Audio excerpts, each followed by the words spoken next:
কোন গুনাহে আল্লাহ বান্দার দিক থেকে মুখ ফিরিয়ে নেন।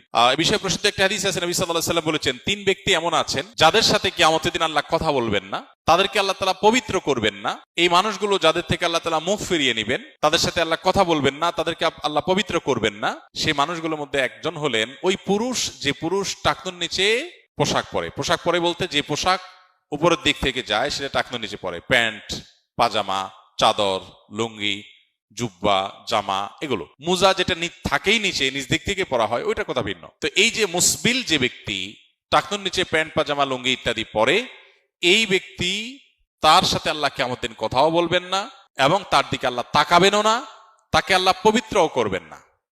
এই তিনটা ভয়াবহতা এই ব্যক্তির জন্য আছে, যে ব্যক্তি টাকনুর নিচে প্যান্ট, পাজামা, লুঙ্গি পরে। আমাদের দেশে অনেকে আছেন মসজিদে নামাজ পড়তে আসলে তখন প্যান্ট ভাঁজ করে। অনেক মসজিদে মুয়াজ্জিনরা মাইকে বলেনও যে টাকনুর নিচে যাদের প্যান্ট আছে প্যান্টগুলো উঠায় নেন। নামাজের জন্য এই কথা কেন বলবেন?